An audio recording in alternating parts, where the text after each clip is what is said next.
Order, please. I'd like to call the meeting of the Public Accounts Committee to order. Before we start, if I could remind everybody to put their phone on vibrate or silence, and if I could ask the committee members to introduce themselves, beginning with Ms. LeBlanc. Good morning, Susan LeBlanc, MLA for Dartmouth North. Good morning, Lisa Roberts, MLA for Halifax Needham. Good morning, Tim Hallman, MLA for Dartmouth East. Morning and welcome, Gordon Wilson, MLA for Clare Digby. Good morning, Suzanne Lonis-Croft, MLA Lunenburg. MLA Ben Jessam, Hammonds Plains, Lucasville. Good morning, Brendan McGuire, Halifax Atlantic. Good morning, Hugh McKay, MLA Chester St. Margaret's. On today's agenda, we have officials from the Department of Internal Services with us to discuss the January 2019 report of the Auditor General regarding information access and privacy information technology projects. If I could, I would ask the witnesses now to introduce themselves, please, beginning with Mr. Conrad. Good morning, Jeff Conrad, Deputy Minister at Internal Services. Good morning, Sandra Cascadden, CIO for the Province of Nova Scotia. Good morning, Maria Lasheras, Chief Information Access and Privacy Officer for the province. If we could now have you do some opening comments, Mr. Conrad, and we can begin the meeting. Be great. Well, thank you very much for having us, and good morning. I want to thank the committee for inviting us here today to discuss the Auditor General's report and to provide an update on the steps our department has taken to address the causes of the privacy breach that occurred last April. I'm pleased to be joined today, as you've just heard, by Sandra Cascadden, our Associate Deputy Minister and the province's Chief Information Officer, and Maria Lasheras, Chief Information Access and Privacy Lead for the province of Nova Scotia. I'd like to begin by acknowledging that the information breach that took place last spring was a serious one. As our Minister has said publicly, we fully recognize the role we had in this incident, and we're committed to making the changes needed to better protect the information of Nova Scotia. To that end, we have accepted the recommendations made in the report from the Auditor General and also from the Privacy Commissioner. To achieve the objectives of the recommendations, we have publicly released an action plan outlining the steps that we've already taken and will continue to take to strengthen our processes and better protect the personal information of Nova Scotia. From the first day, our top concern has been containing the information, learning from the incident, and applying those learnings to our other processes and our future work. I'd like to begin by just providing a bit of an update on our containment efforts, specifically with regard to the 11 downloads that we referenced in our April 30th news release, so the second series of downloads. Through the course of our investigation, we were able to confirm that all of those took place at the Atlantic School of Theology. Following the recommendation that was in Ms. Tully's report, we worked with the university on containment of the files that were downloaded in their network, and last week they informed us they had completed their investigation that they had underway. I'd like to thank them publicly for the cooperation and proactively involving us in their work and sharing with us their findings. AST has indicated to us that there is a very high probability that the 600 files downloaded there have been contained, and they confirmed there were no files found on their equipment that were private in nature. AST also advised us that their investigation has concluded that the laptop used to access the 600 files and the information that was on that laptop has now been destroyed. Based on this new information, we are discussing with the Privacy Commission and with our own internal legal counsel what, if any, additional steps we should take to confirm that containment has taken place. Once again, in terms of the overall process, I'd just like to thank Mr. Pickup and his staff, and indeed Ms. Tully, for their investigations and reports. The reports offered us important insights and recommendations that support our efforts to strengthen our work as we go forward. You may have also seen in our action plan that we have completed a post-incident debrief process facilitated by Deloitte. Their report, which is also posted to the department's website, provides feedback that was received from employees in responding to the breach. Our action plan has been updated to reflect the steps that we're taking to respond to what we learned from that internal review, as well as the two other reviews. Our department is committed to continuous improvement, and we're always looking for ways to broaden access to information and the protection of privacy of Nova Scotians' personal information. Since the creation of the Department of Internal Services, we have been investing in cybersecurity, risk management, and technology to act on that commitment. Our response efforts since the breach are examples of this ongoing commitment to improvement, which is at the heart of the mandate and vision of the department. Our actions since the breach, including the action plan we have produced, demonstrate that we continue to lead on working on improving the protection of Nova Scotians' information and to build on our ongoing work as a department to strengthen our approaches to contract management and to project management. This is a commitment that is shared at every level of the department, starting at the level of the minister, continuing through us, as I hope you hear today, and on the part of the operational staff who are working on the front lines every day to serve the interests of Nova Scotia. We know mistakes were made in this instance. We have accepted our role in what happened, and we're actively working to complete the recommendations of the Auditor General, the Commissioner, and implement insights from our internal review. As always, we're committed to finding better ways to work better and smarter to serve the interests of Nova Scotia, and we are happy to take questions from the panel. Thank you. Thank you very much, Mr. Conrad. We'll open the floor now to questions, beginning with the PC Caucus and Mr. Hallman. Thank you, Mr. Chair. Good morning, everyone. Welcome to Public Accounts. I want to thank you for your opening remarks. Just by way of summary, I think we all recognize that the Freedom of Information breaches ended up exposing 7,000 documents containing personal information, such as social insurance numbers, personal addresses, child custody documents, medical information, and proprietary business information. The Privacy Commissioner of our province, Catherine Tully, concluded that the breaches were preventable and were caused by a serious failure of due diligence. And certainly I believe the Office of the Auditor General concurs with that this fundamentally, this is what it comes down to summarize, that it was a failure of due diligence by the province when deploying a new technology. Now, the Privacy Commissioner questioned and stressed the concern of why, even months after the breach, employees in the department still have, and quote, erroneous understandings about the nature of the breaches, their root cause, and how to prevent them from occurring again. Still concerning, I think, to Nova Scotians, there are more than 600 documents containing personal information which were downloaded onto an unknown computer and have not yet been recovered or secured. Now, in the previous committee meeting, Ms. Tully stated that there was a scheduled meeting that was to take place between her and the department regarding the status and update of internal services implementation of the recommendations she made. Has this meeting taken place between the department and the Privacy Commissioner? Mr. Conrad. That meeting's actually scheduled for next week, the 20th of March. Thank you. Do you think allowing the Privacy Commissioner to have order-making powers, would it make a process like this better? So when you look at the work in the province around freedom of information and protection of privacy, it's really split into two fundamental pieces. So there's a piece of the Act which is about administration of the processes. That's the piece that internal services are responsible for around, requesting information, having that information reviewed, receiving that information, working with our staff to get access to that information.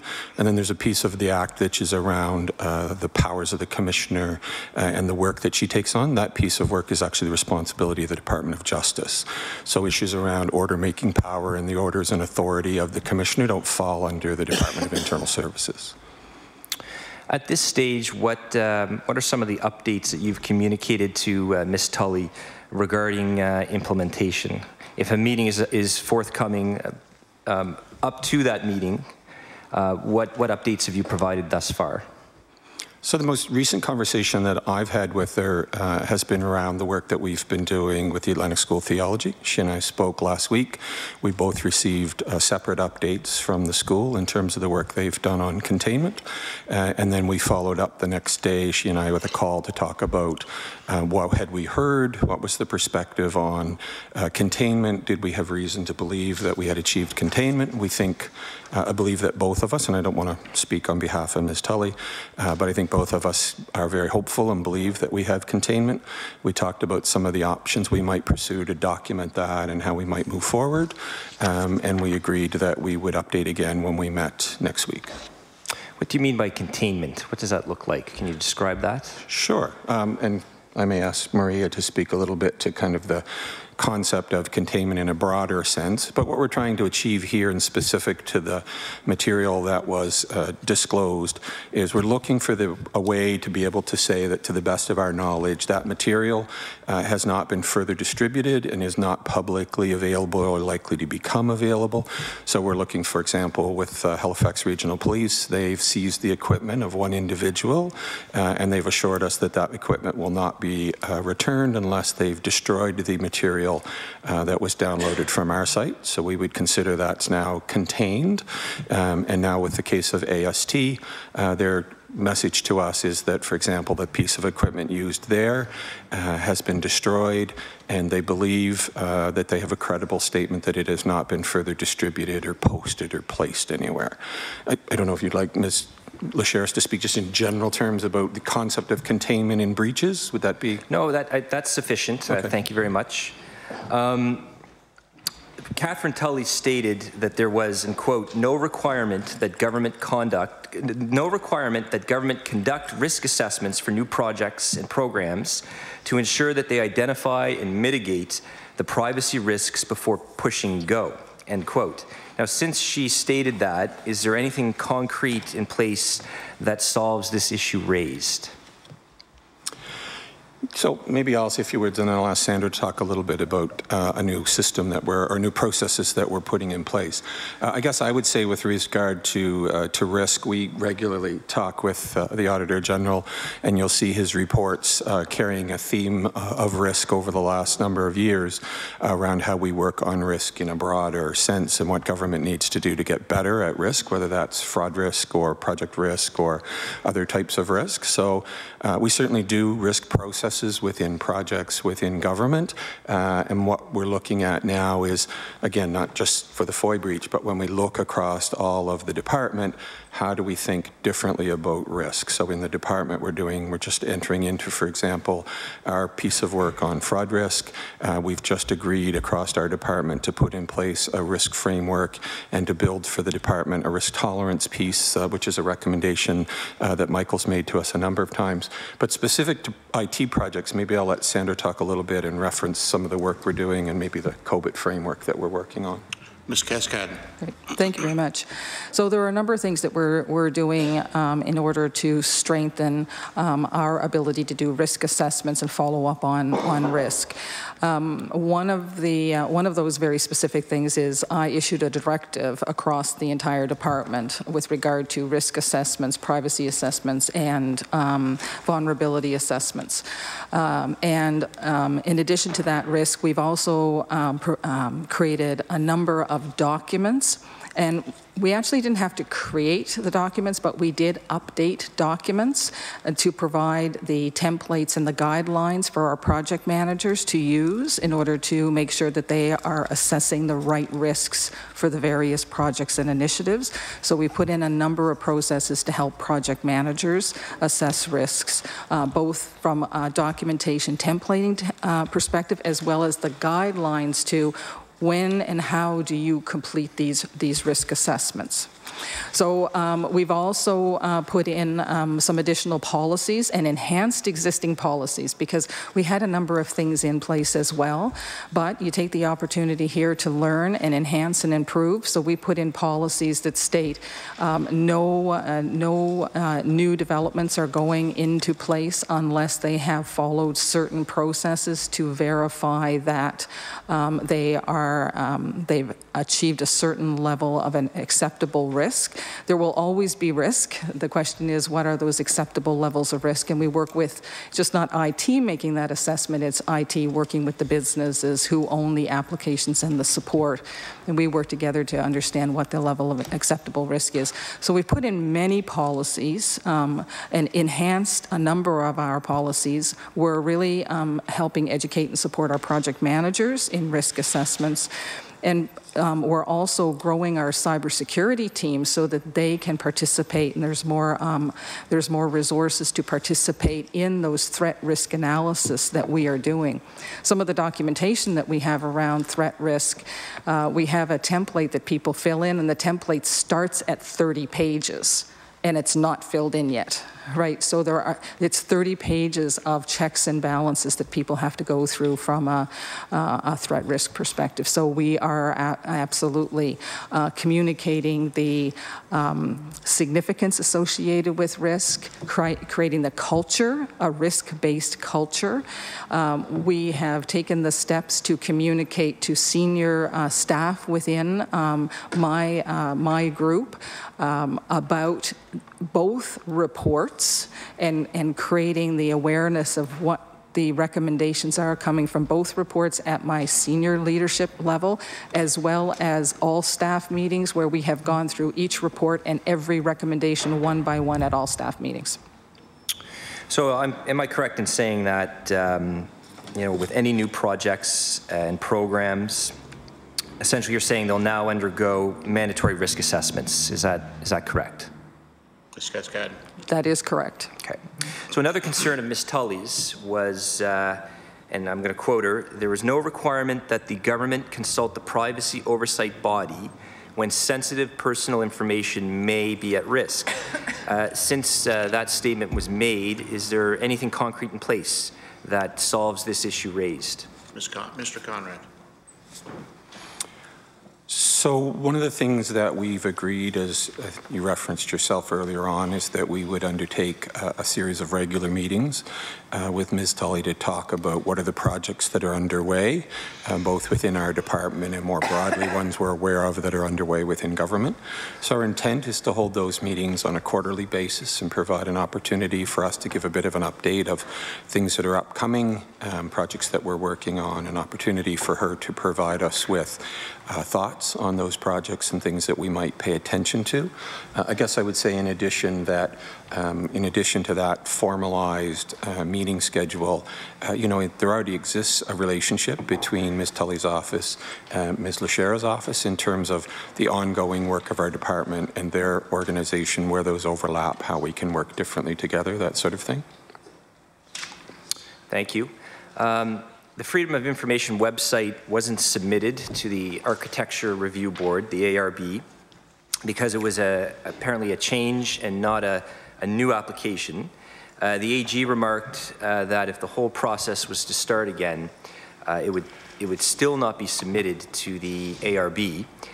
Is that the case currently? Ms. Cascadden. Thank you.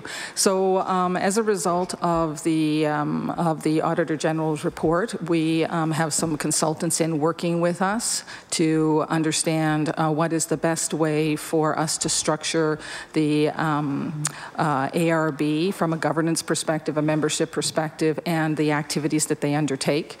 The ARB is a group of IT people ranging all across the various areas of IT. And that committee actually started around 2012 and has morphed many times and grown many times.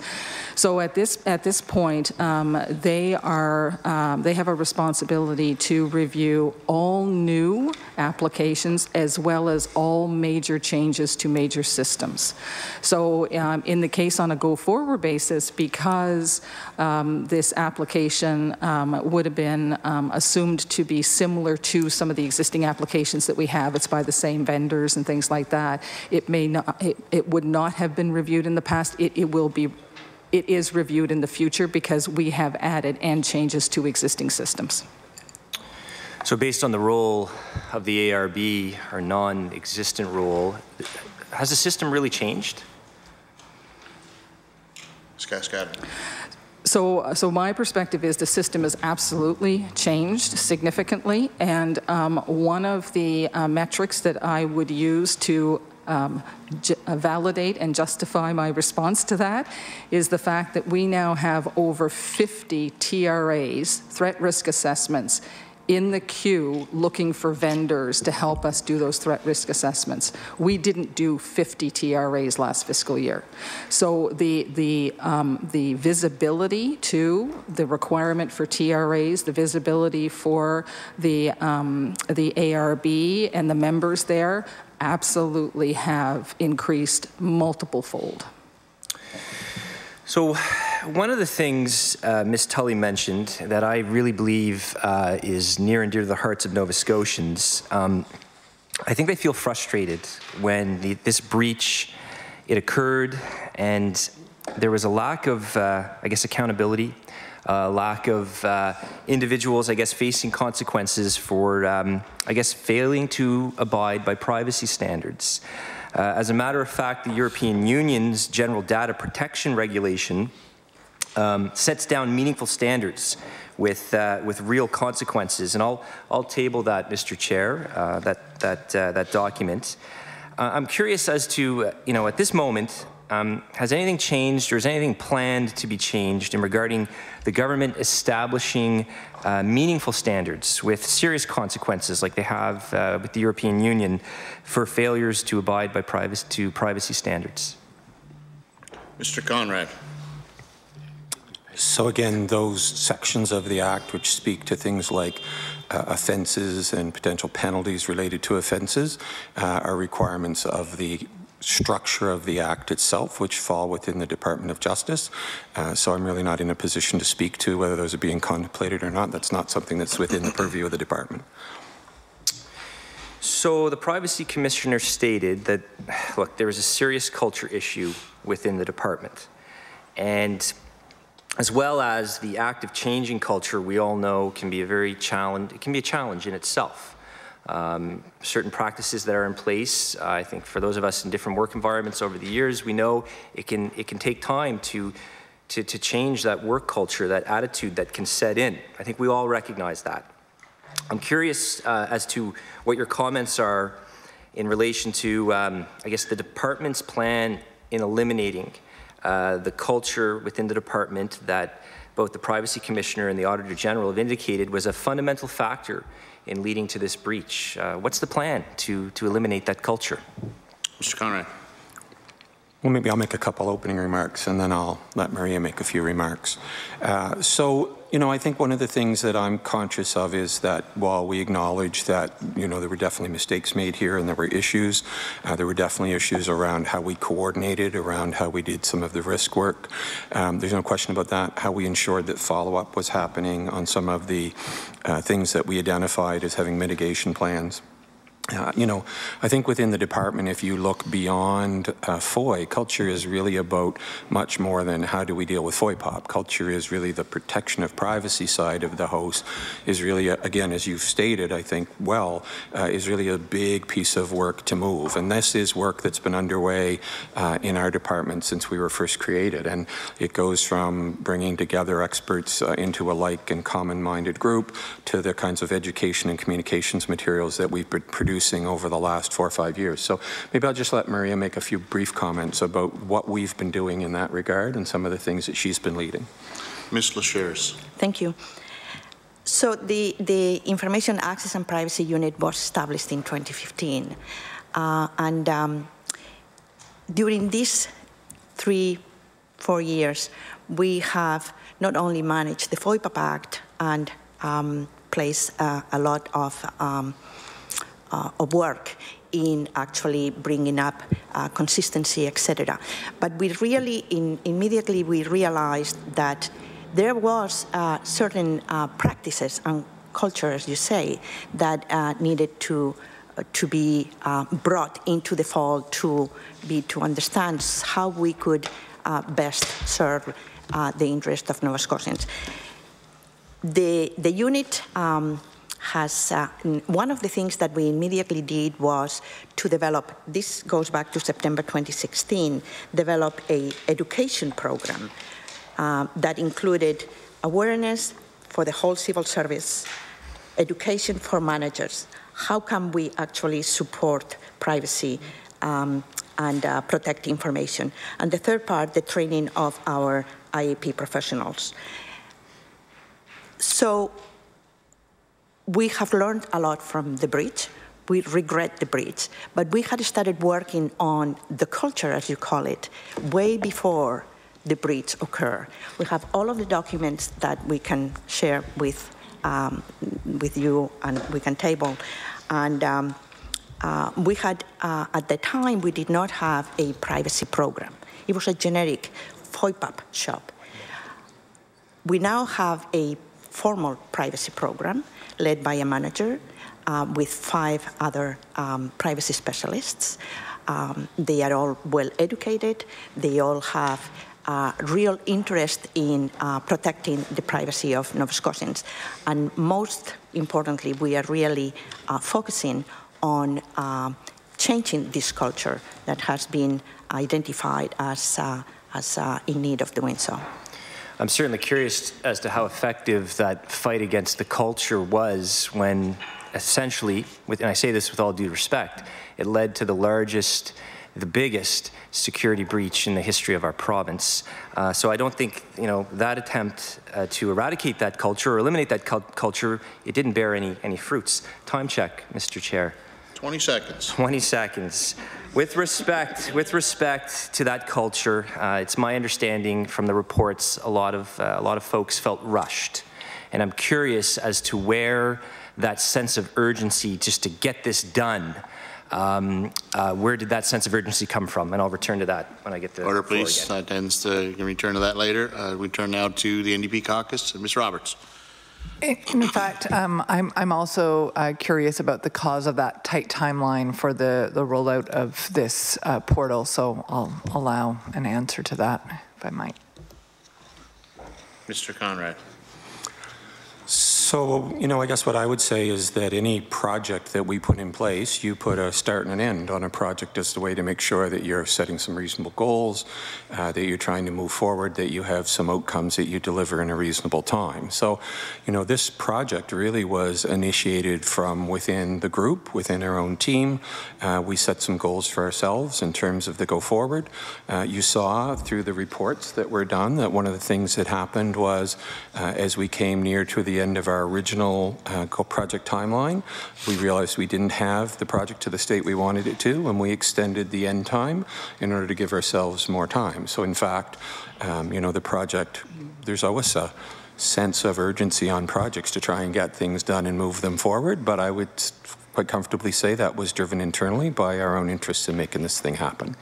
One thing I noticed in Ms. Tully's report was that she relates how she was given a demonstration of the portal shortly before it launched to the public, but there was a note in internal communications that if she wanted any changes to it, that was not actually possible. That there was not time allowed to actually get constructive feedback, and that in that meeting she raised the concerns about the lack of a threat risk assessment having been done for the portal. How do you explain that? So again, I guess one of the things I would say is that these types of projects and processes are iterative in nature. So, you launch, you make changes, you do things as you go forward. They tend to be evergreen type projects. So I recognize that some of the language in that communication perhaps was a little abrupt and not as respectful as it might have been, and I acknowledge that. But certainly, we demonstrate things to partners and colleagues, and as part of that, we take into account the material that they share with us, the ideas that they generate, and while it may have been at the point that she saw it that we were getting close enough to launch that it would have been a challenge, certainly there was good intent in sharing it with her. I wasn't at the meeting where it was shared with her, but my understanding is that there was good conversation. She was overall pleased with what she saw. She liked the way the site functioned overall and had some thoughts and comments that she offered to us. But beyond that, really it's a case of, again, trying to get projects move forward, take into account all of the people that have comments to make. How do we manage those and what do we do with them? And I do appreciate that, everything is easy in retrospect. I do appreciate that. Thank you. At the same time, given that the information, the person who's most responsible to Nova Scotians for defending the interests of Nova Scotians for, their protection of their privacy, raised concerns that there was not a threat risk assessment conducted on this product. Did that conversation get reported back to you as Deputy Minister? As that to me seems like a red flag when she's looking at this and saying, have you done this major thing that ought to be done? Right. So again, you know, I think in the context of those kinds of meetings, there's, as you can appreciate, a pretty wide-ranging, broad group of discussions that take place. So I don't recall specifically that someone came back to me with that comment.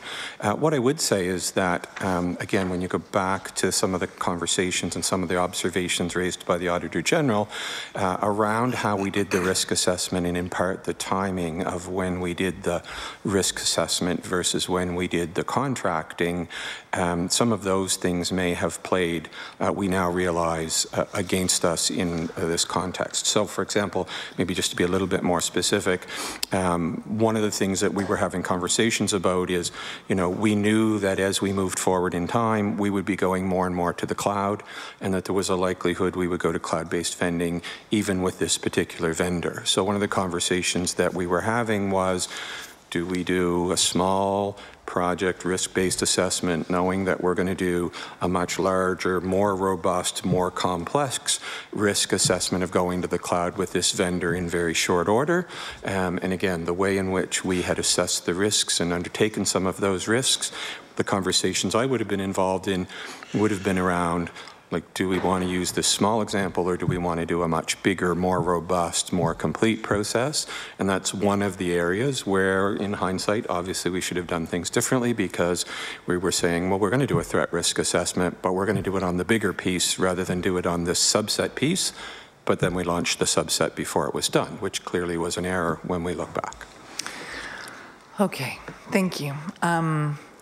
So the report by the Office of the Information and Privacy Commissioner states that the systems design flaw, quote, created a well-known and foreseen vulnerability, and that the privacy breach was preventable, and that a full security assessment revealed more than 24 other vulnerabilities. I appreciate, you know, the answer that you just gave, but is there anything else you can share in terms of how you account for the fact that this site was launched and the data that, you know, was held on this site when it had that known and foreseen, foreseeable vulnerability? Can you walk me through, you know, what else contributed to that failure? Recognizing that this site did not only hold, you know, publicly disclosed, intentionally open to the public information, but also some of the most intimate information about Nova Scotian citizens that frankly one can imagine. Mr. Conrad. So maybe I'll start and then I'll let Ms. Cascadden say a few words. So from my perspective, excellent question, and again goes to, I think, the two key themes that I take from the work that the Auditor General and his team did here was around both the way in which we do risk assessments, which Sandra has spoken to our efforts to improve that process, and also the way in which we select and work with vendors and the degree to which we do independent work and the degree to which we put trust in the vendors. So, and I don't in any way mean to imply that this is not a trustworthy vendor. But, you know, for example, we had significant conversations, including conversations that I was a party to with the vendor about the importance of not having inadvertent disclosure of this information. That was certainly well known to the team on both sides. There were two vendors involved. So to all three of us, that was an important component. When we spoke at the go, no-go meeting, the meeting where we make the decision, are we ready to launch? And I was at that meeting, and I raised the issue around inappropriate disclosure and unauthorized access. The majority of the conversation was around how do we avoid human error. So we had fairly extensive processes in place to make sure that we didn't post to the database things that shouldn't have been in the database at all. So, for example, there were no unredacted documents in the database. Raw data prior to us doing the review was not in the database. Unfortunately, in the database was material which clearly should not have been distributed to anyone other than the person who it was being released to.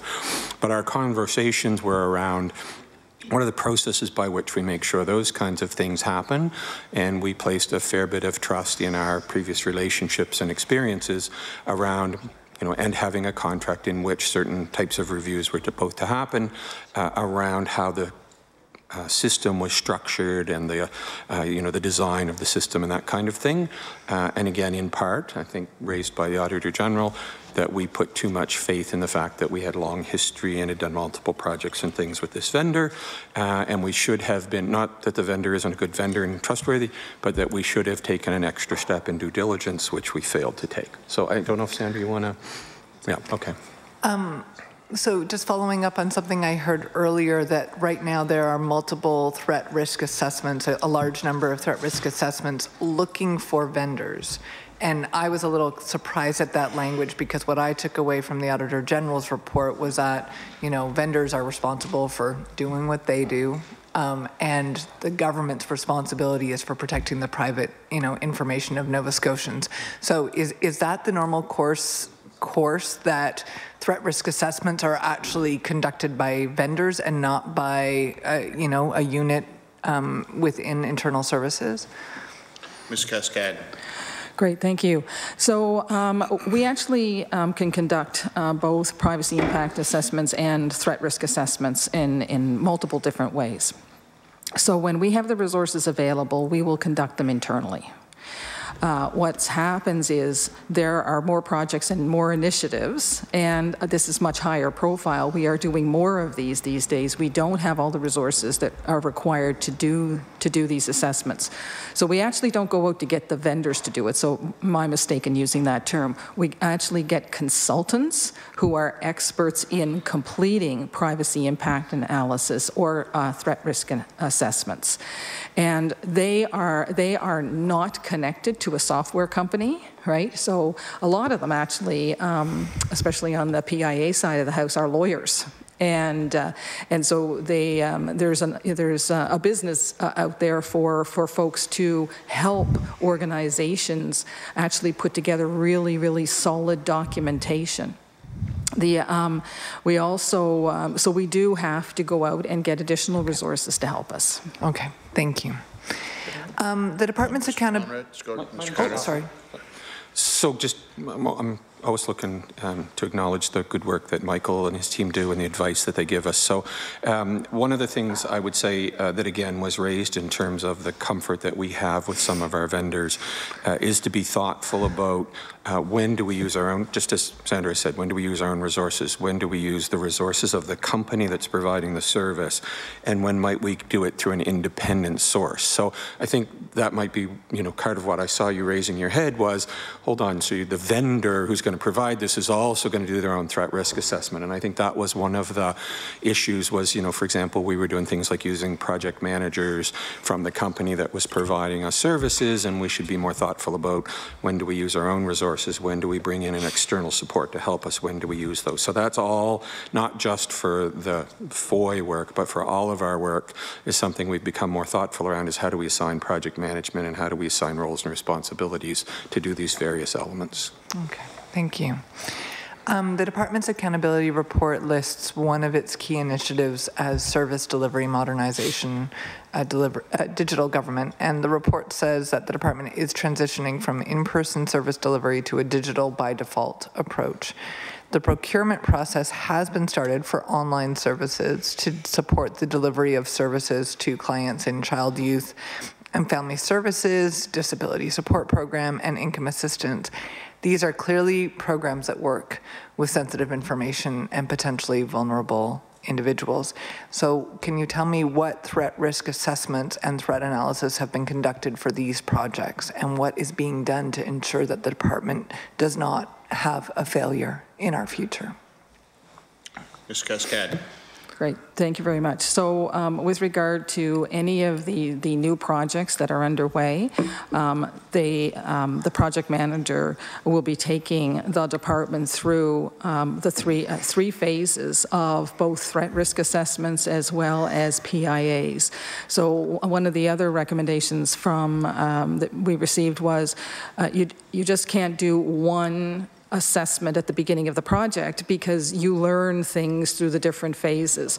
So we have a multiple phased approach where the first part of the phase is starting to put together information in phase 1 for the PIA and TRA about your idea, what are you planning on doing, and then starting to classify the type of data that you're going to be using. Then once you have chosen a vendor, and actually there's a part in between there, the RFP process. Actually, when you're going out to the street, we have sections in the RFP which actually outline the security and the privacy requirements that each vendor must complete and agree to from a mandatory perspective. Then, once you get past the RFP and you get into contract negotiations, those clauses carry through into the negotiations. You then update your PIA and TRA as a result of who the vendor is, what they've committed to, what you're looking for, and then you're going into the implementation. The more you learn about the project, the more you learn about the vendor, the more you learn about the solution, you continue to update your PIA and TRA at that phase, and then before you go live, you have a completed PIA and TRA that you have learned all the way through from I have an idea all the way through the contracting and implementation. So it is a progressive approach. With regard to this particular initiative, the process that I have explained is exactly what's happening in this particular initiative. Can I be totally frank and you know, no offense intended at all, but like at this moment, I have more confidence in the Auditor General's office and in the Office of the Information and Privacy Commissioner than I do in your department. So I'm wondering, like that process sounds great, and is there kind of fly-in checks from those two offices, which, you know, have just provided us with these reports, which, you know, are frankly full of really concerning information? Mr. Conrad. So I appreciate your frankness, although I would assure you we're certainly working to overcome the concern that you and Nova Scotians have. And again, you know, when I would talk to you about the work that we do. The work that was done here is somewhat unique. It's a single project in the context of a very large department. It's not representative of the kinds of work that are done in my department or our department. So thank you for being frank. I appreciate that. I guess one of the things I would say is that when I look at the role of these two agencies, you know, one of the reasons, for example, I'll speak specifically to the Auditor General, and knowing that he's here and he's free to rebut me. You know, one of the things that these agencies provide to us is independent, you know, review and investigation. And, you know, it's my understanding in conversations that we've had with Michael and his team that they're not in a position to provide us with advice and guidance because it impacts their ability to then down the road say, did we or didn't we do what we should have done? So while we have commitments with both parties that we will check in terms of the work that we're doing to respond to the audit and the investigation, we don't have a check and balance process as you've described specific to these two entities. What we do have, though, is great respect for the fact that it's been recommended we improve the professionalization and the ability. And you've heard Maria talk to things like we've added staff, we've undertaken training, we've created processes, we're engaging the right consultants, we're getting the right independent review from other entities to help us understand, to raise issues and to go forward to make sure that we have that kind of sight. But, you know, the acts really provide for these are agencies that are designed to be able to come in and do things like investigations, to do things like overviews and oversight and to follow up on complaints and those kinds of things. So respecting those two players, it's very difficult to do that when they've been asked to provide how do we operationalize this and then also be the auditor or the investigator to oversee the operation that they told us what to do should something go wrong. So I don't know if that's very clear, but I hope it is. I appreciate that answer. Yes, yeah. Thank you. Regarding the breach or the leak that happened through the AST, Ms. Tully recommended that the department search the internet to determine if the documents had been shared or posted in other locations, and if so, investigate the posting and work to scrub, delete, and that this be repeated periodically for a period of time. Can you tell me if you've taken that recommendation, if you're operationalizing that? Yeah, so certainly immediately after the breach, we did a scour of the internet to see if any documents had been released. We found no documents being released. We then recently did another assessment on the internet. Again, we found no documents that were released as a result of this breach, and we have committed to do quarterly assessments for the next year, just to make sure nothing appears on the internet as well, just to make sure that we're doing our due diligence there. Okay. Thank you. Back in the spring when this all came to light, the Premier described the downloading of information from the Freedom of Information portal as stealing. And as we now know, what actually happened was that the government posted confidential files on a website without security protection. In the Deloitte report from January, there is a document detailing common attack vectors in cyber incidents. Does the department understand that this privacy breach was not an attack or a hack, but it was a failure by the department? Mr. Conrad. So yes, it's clear to us that this was not a hack in the traditional sense of a cyber attack. It was a design failure that allowed material to be shared or to be accessed that should not have been able to be accessed this easily. Thank you very much. That concludes the time for NDP. Now move over to Liberal Caucus and Mr. Wilson. Thank you very much, Mr. Chair, and thank you very much for being here today. This is the third time that we've had the conversation in public accounts around this, so I think just in saying that emphasizes the seriousness that this has, not only with government but with your department. It's nice to have you in here at the end to be able to clean up a lot of the unanswered questions that we have. But I also just want to say how encouraging it has been to hear in some of the questions that have been asked the relationship between your department and the Auditor General and the Privacy Officer's office. I think that is definitely one of the biggest messages that we need to get to all of government, is that relationship and what the Auditor General brings is paramount in us in dealing with these. In saying that also, I did have a chance to have a good look at the action plan that was created. And I note in the action plan that it's not just activities around the Auditor General reports, but it is activities around the Privacy Commissioner and also the, I think, Deloitte that did some work also. Can you tell me how you molded all those three different things into this action plan, and if there were similarities or crossovers in that, and how you're going to be able to track all that? Mr. Conrad. So maybe I'll make a couple opening remarks and then I'll let Sandra speak in a little bit more detail. So what you have here is an action plan, obviously, that we're sharing publicly as a way to follow and recognize the recommendations that have been made, whether they're internal ones or ones that have come from the two reviews. There were certainly some overlaps. So for example, if you read the Deloitte report, you'll see that there's a few things in there that didn't make the action plan. In part, that was because they're already there in Auditor General recommendations or in recommendations of the Privacy Commissioner. And you certainly see some direct overlap in terms of the work of the Commissioner and the work of the Auditor General, and we've acknowledged in one or two places where the work for one recommendation will address the work of the other.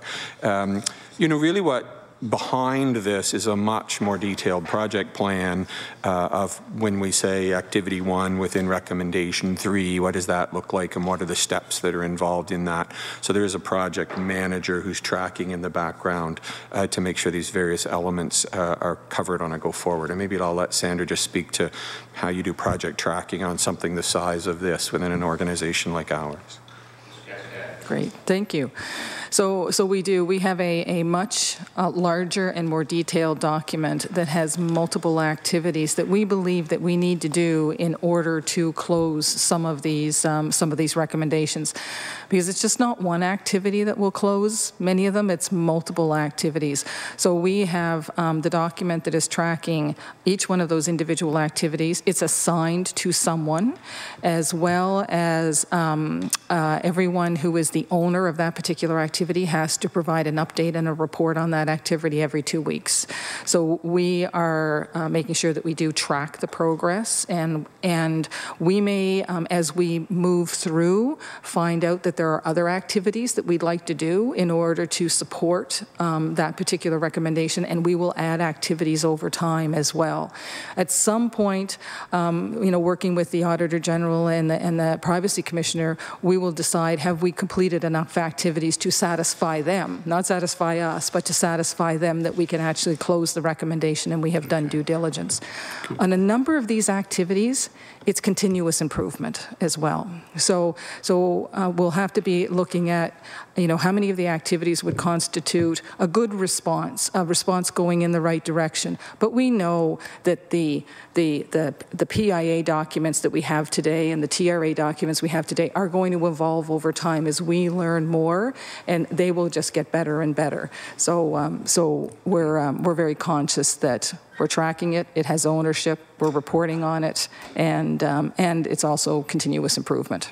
Thank you. And also, just to make sure everybody's aware, that is available on the internet. So I would encourage anybody to access that document. I have a question from Ms. Lasheras, and I've always been intrigued. I've been involved with FOIPOP for quite a while. It's a very challenging world to understand, freedom of information and protection of privacy. So it's two ends of the spectrum. It's to, getting that information out there, yet protecting the privacy. In light of the changes that we're seeing, technological, social media, all these different things, can you tell me what you've learned and what the biggest challenges you see in that world of finding that balance between protection of privacy and freedom of information, and what you're doing with that? Mr. Chair. Okay. There you go. Okay, thank you. I have been in this field of freedom of information and protection of privacy since 1999. I love what I do. I think that there is, as you very well say, a very tight balance between the access to information and the protection of privacy. It is very critical to understand under what circumstances all of the personal information must or must be protected, and in what instances it is possible or in the public interest to actually be able to disclose it. In the current world, I think it will be fair to say that it is not just in the context of privacy that we are trying to catch up with the technological developments. Technology is changing overnight. What it was really current a few months ago, it is perhaps obsolete today. So it is maintaining that perspective about protection of personal information is about the individual right to manage their own personal information that is going to keep us above the challenges that are coming along in the digital world. it is the concept of ownership of the information that is going to allow us to actually protect the information in a way that is going to be as required by the expectations and to handle the technological developments. Thank you. And I think that's one of the biggest concerns that Nova Scotians have out there is to try and know what's being done to keep ahead. I think it's a common theme that we hear here, and it is a big concern I think that a lot of us have, is how do you keep ahead? And it is something I think we should all keep our eye on. Just one other quick question before I turn it over to my colleague. We've heard a lot about privacy impact assessment and threat risk assessments. And I think they're, from what I understand, they're both equally important, but I'm a little bit unclear the difference between the two. And I don't know if this is for Mr. Conrad or who it would be, but it's important for me to better understand the difference to those and give us an overview of what would be in each document in that regards. Mr. Conrad. I'm actually going to at least turn over to Maria, because I'm quite sure if I tried to speak to what a privacy impact assessment is and how it works, she'd come over and kick me. So really, we have lots of expertise at the table, and I say that facetiously, but certainly in terms of privacy impact assessment, how it works, what it is, Maria's team has done some tremendous work, and we can table some documents today in terms of some of the work we've been working on. And then Sandra could speak a bit to the TRA side of it and what that is. And again, we could table some descriptive documents that might help the committee understand into the future. So Ms. Lasheras. Okay, thank you. So I will speak about the PIA and then Sandra will do the TRA. So in general, the PIA is defined as a tool that allows us to manage and to control and to put controls around the personal information. To make sure that we are compliant, safe and secure, and according to privacy laws. So this is what a PIA in a nutshell is. The PIA looks not only to the personal information in the context of managing it, but also looks at what is the legal authority of this department to collect X amount of information. Do they have the authority to do that? So it is not just we define the system, we determine who is going to be using this system, what type of access the users are going to have. Do they have to have access to all of the collected information, or do they have to have limited access to information depending on the role that they have in the organization? The PIA also includes an analysis of the technical safeguards. Now, the PIA, those technical safeguards that are contemplated under the FOIPA Pact have three parts. They are administrative, physical, and technical. So the technical ones are the ones that are really in the purview of the TRA, and is where the PIA and the TRA should align. The TRA should fit into the PIA so that we can actually make sure that those security arrangements for technical components, for the architecture, for the data flows, where is the data going to go from here to there, that those are all contemplated in the PIA and that the PIA and the TRA are aligned. So after we do all this exhaustive analysis, and the PIAs are pretty comprehensive, or they should be. And they are different whether we are doing a PIA on infrastructure in our servers or they are cloud-based.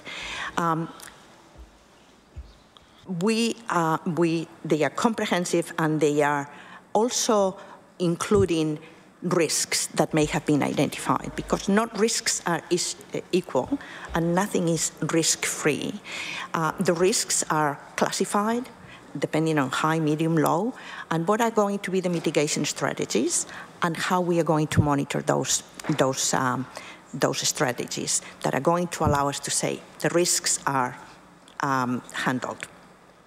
So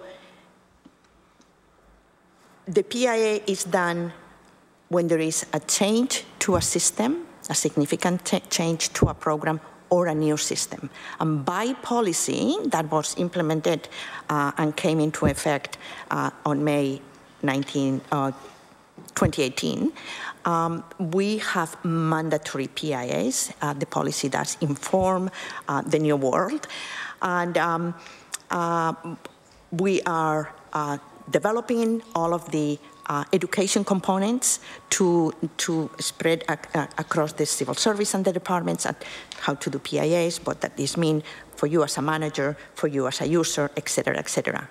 Now, I just want to mention that PIAs are not always necessary, contrary to TRAs. PIAs are only to be done when there is personal information in the system. So, for example, if we are going to develop a system that is going to register, I don't know, all of the highways in Nova Scotia and secondary roads, et cetera, that database may contain very critical information for handling and managing highways, but doesn't contain personal information. PIA is not required.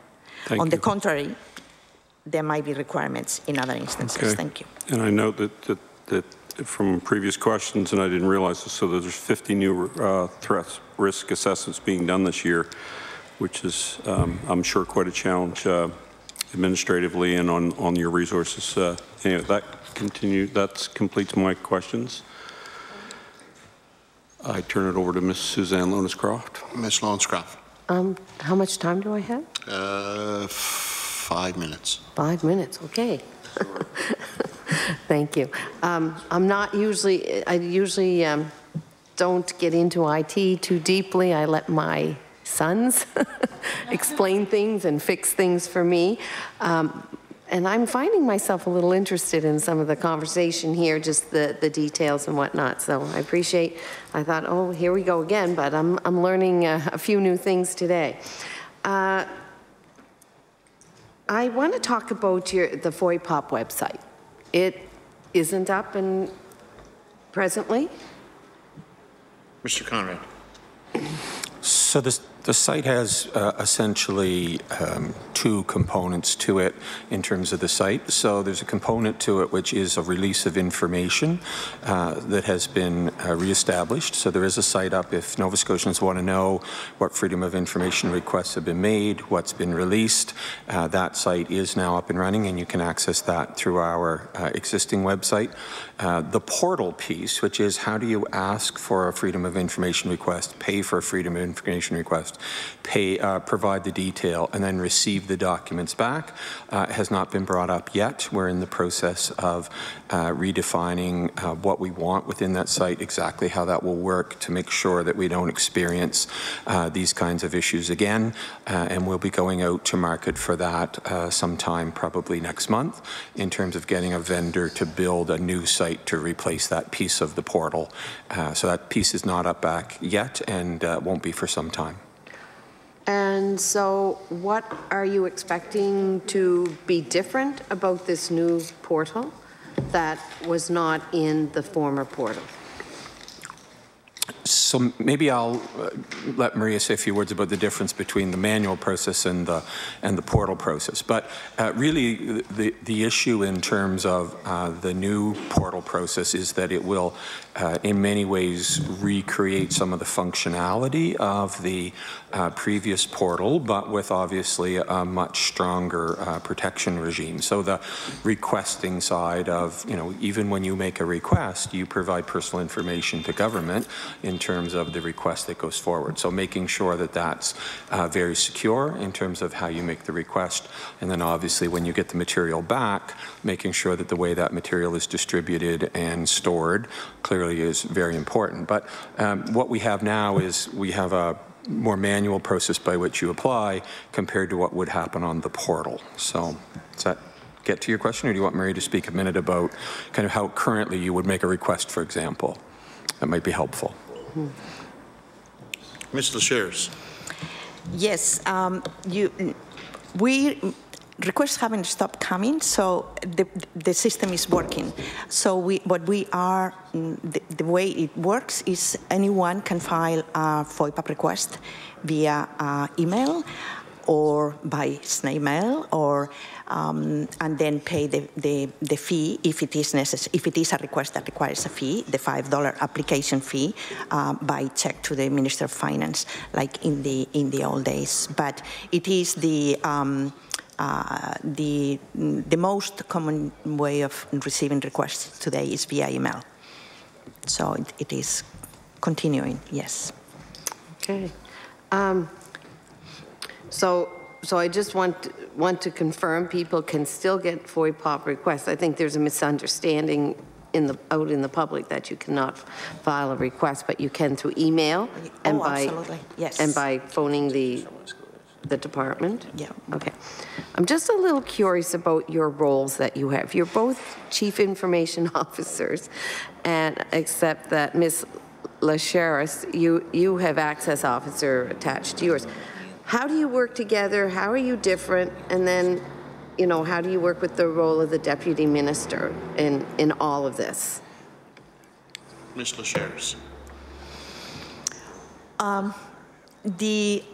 Well, of course, we have the deputy minister, the associate deputy minister, and my role in terms of my role is the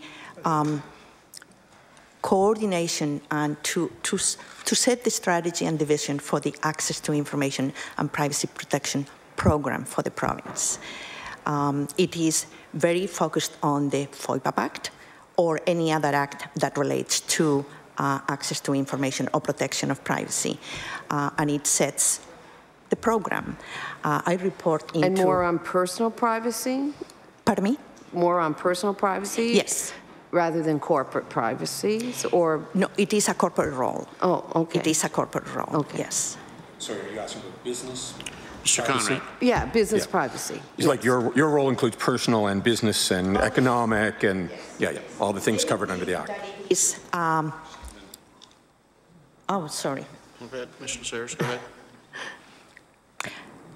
So anything that it is, any information, whether it is information about corporate, business, people, business of government, et cetera, that is subject to the FOIPOP Act, that is the role that that is of my responsibility. Okay. To set the strategies, the vision, the mandate, how we are going to operationalize the FOIPOP Act to make sure that information is protected or disclosed as it is outlined in the law. So Order, you're please. keeping a close eye. Order, please. That concludes the Liberals' time.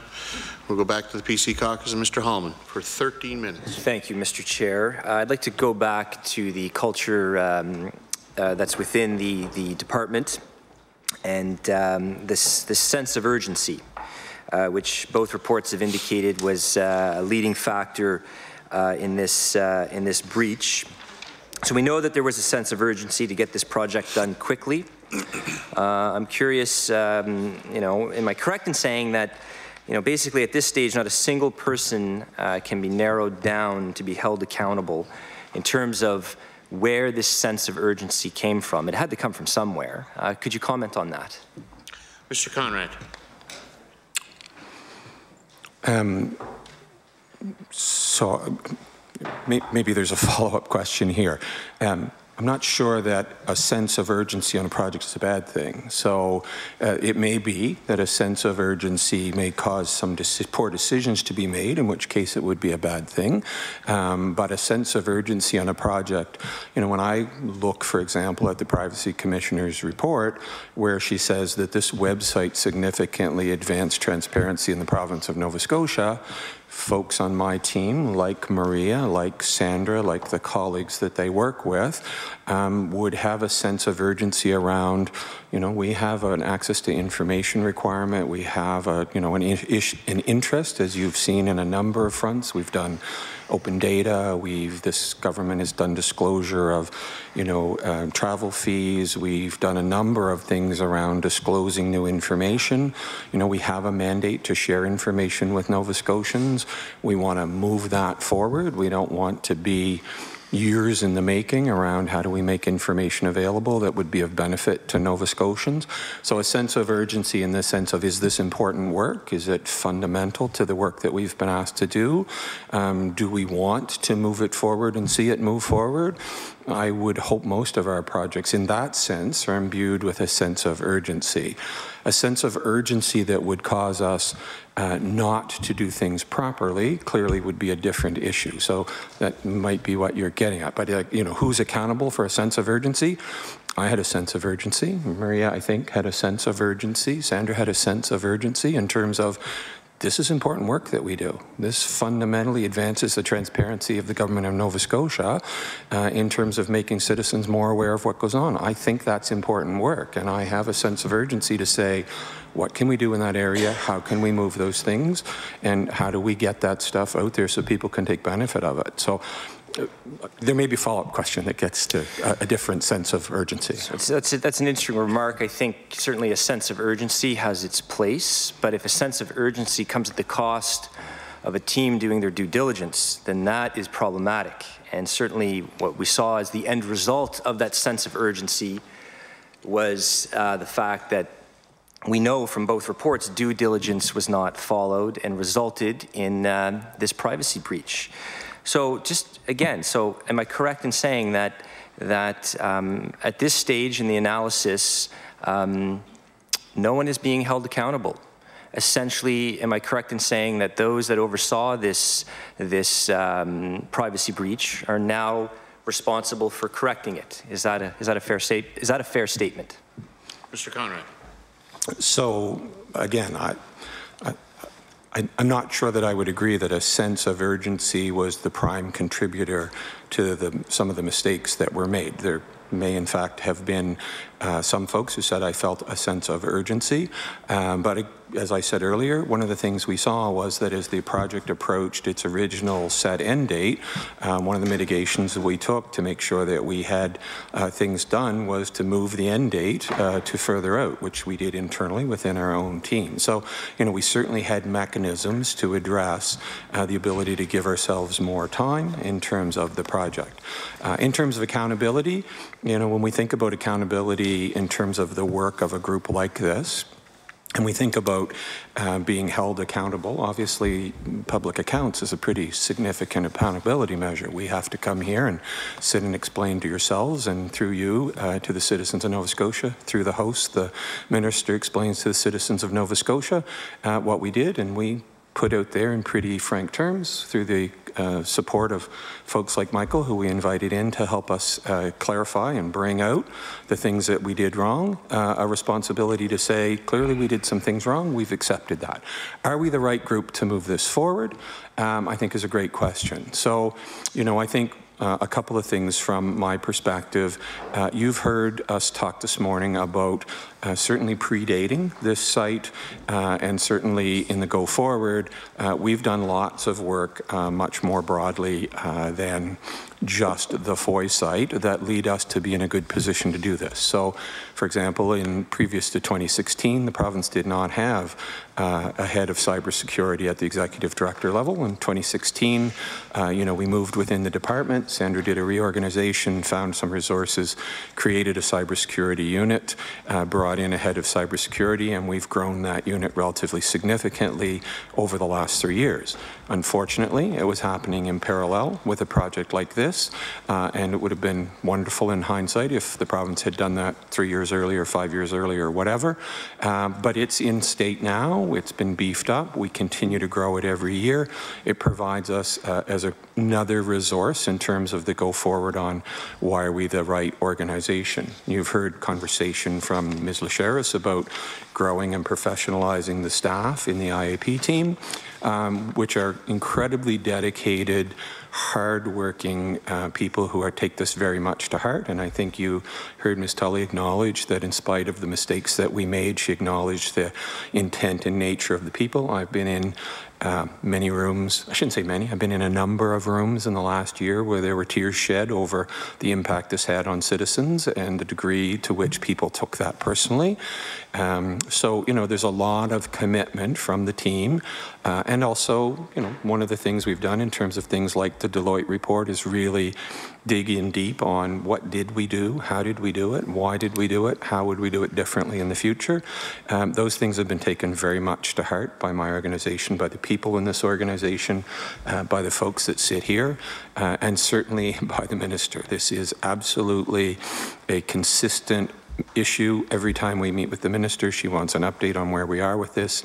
She's taking this very seriously. She's committed to meeting with Ms. Tully in the future on this issue to make sure that we are in fact doing what we said we would do. So there's a strong level of commitment and there is a level of professionalism here, and we certainly are doing things structurally to put ourselves in the right position to do better at all of this work. I appreciate those comments. Let's also remember, though, that as the Auditor General has pointed out, that this is a clear demonstration of what can go wrong when controls are in place. So that's certainly been put out there by the Auditor General. It's been put out there by the Privacy Commissioner. With the recommendations of the Auditor General, I've noticed there's always a lot of talk about the future. Certainly when you look at his reports, it talks about a path forward.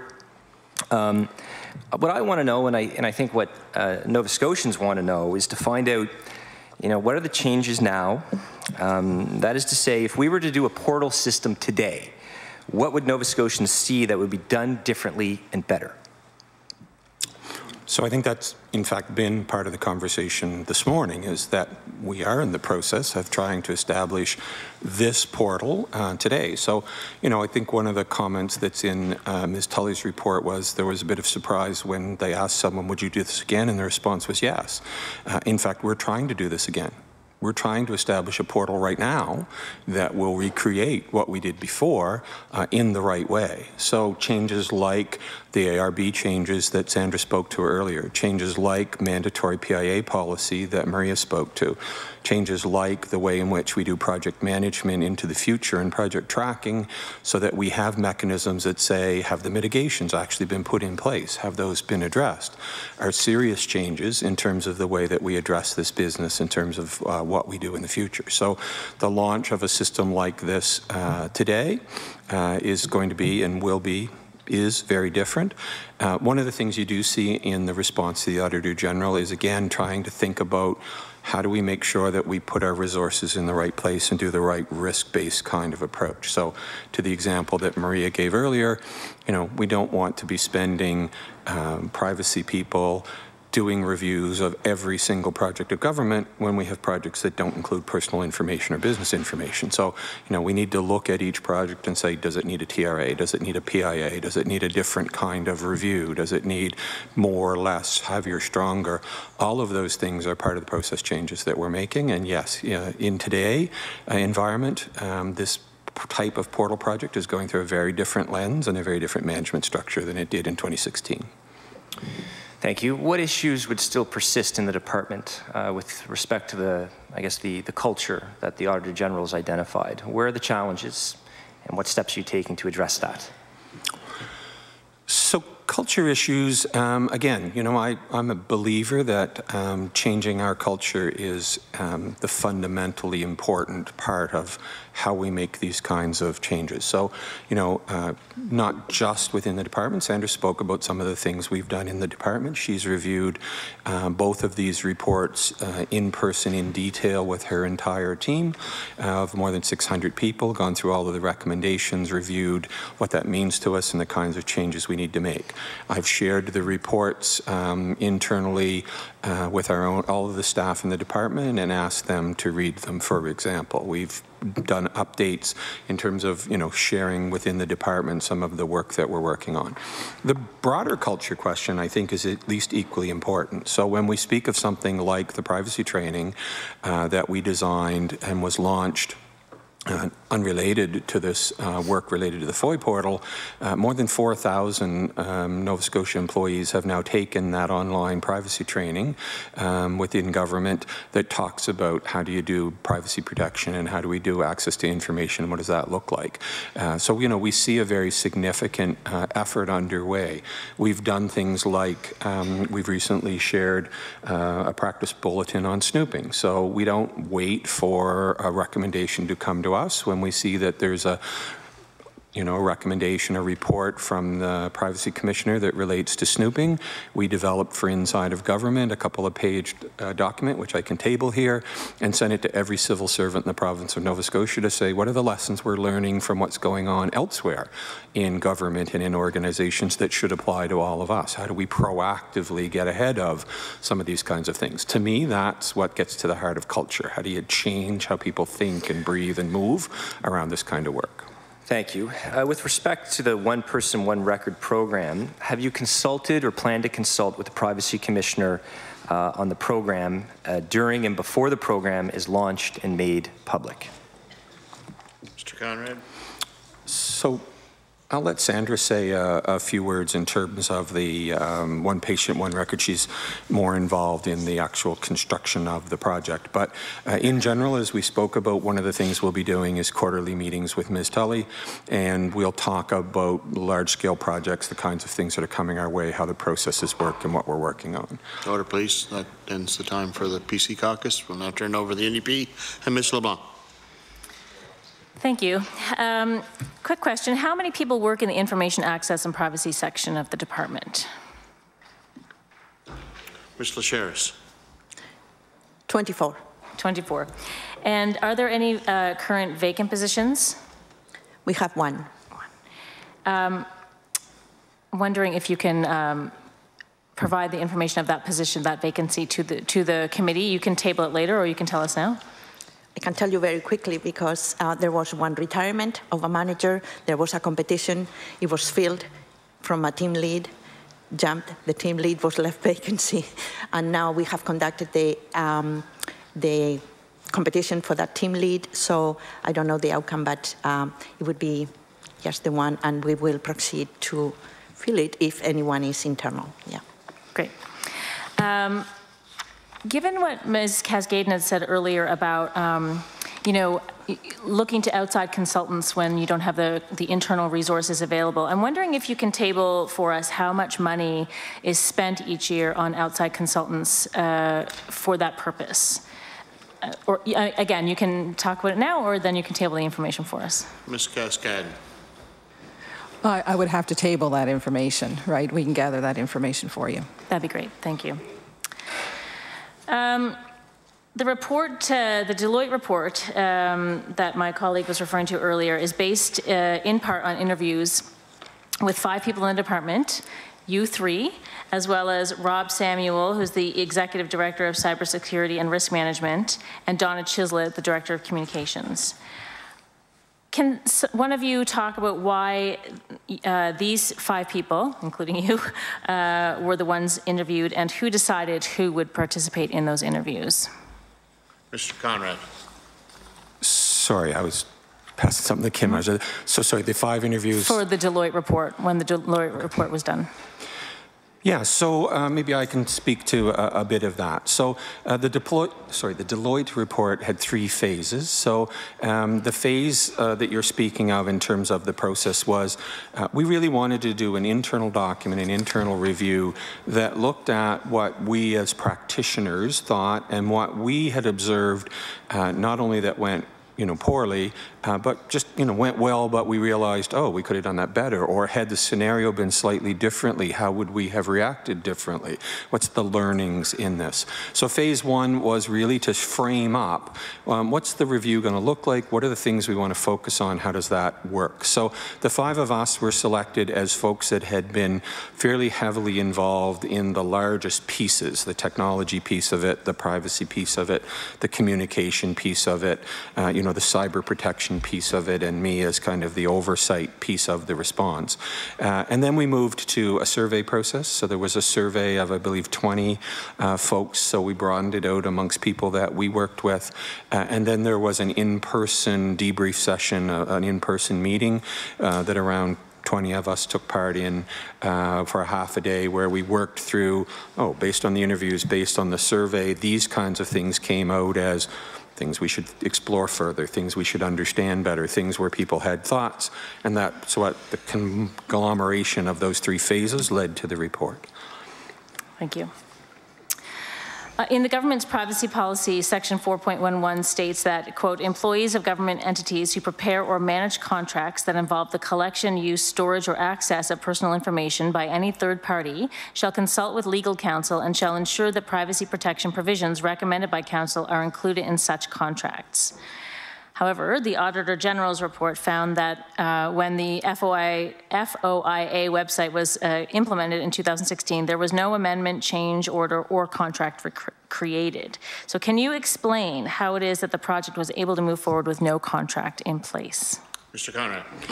So the project that we did in this case was an addition to an existing contract that we already had. There was no separate contract related specifically to this project. And to the Auditor General's comment around, did we go back and require the main contract to be amended in order to handle specific things that were unique to this project, is certainly one of the lessons learned in the future. And we've actually created a new contracting tool, a new appendix to the contract process that provides a much more significant level of detail around how contracts will treat this kind of stuff in the future. Okay, thanks. Also in the government's privacy policy is the requirement that all employees of a government entity shall complete mandatory privacy awareness training once every 2 years. Can you provide to us a report on how many employees within the department are up to date on their training? So we could provide for the department. It's the number that I referred earlier within government, just over 4,000. I think as of last week it was 4,100 and some. I don't have the number for our own department, but I'd be glad to provide that if you'd like. And so that's the online training that you referred to earlier. And how do you make sure that people are doing it every 2 years? Is there a way to, check that? Ms. Lasheras. Yes, everyone that finishes the training, it is a 1-hour training, 3 e-modules, they get a certificate and they have to print it off and the system registers who has completed it. I think it's fair to say that members of the public have a healthy amount of concern about the way private companies handle their personal information. It's clearly a responsibility of government to maintain a higher standard of care with their handling of Nova Scotia's personal information. At this time, and before I ask this question, I'm just going to refer to something that happened in the House in the last couple of days. Here's an example of what we're talking about. The government has put forward the Credit Union Act, which is amendments to the Credit Union Act. The Privacy Commissioner has flagged that she has real concerns about the Act and the way it's worded in terms of things being able to be, I might be confusing this with the Museums Act, but in any case, the Privacy Commissioner has concerns that have not been addressed in her office's opinion.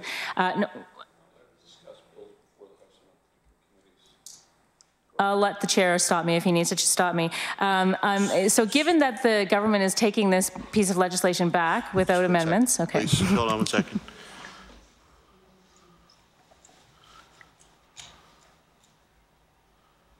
No, legal commission says it's okay. Go ahead. Thank you, thank you. So given the government's current sort of, practices around these things, can you speak to how confident you are about the safety and security of government systems where personal information is stored? Mr. Conrad.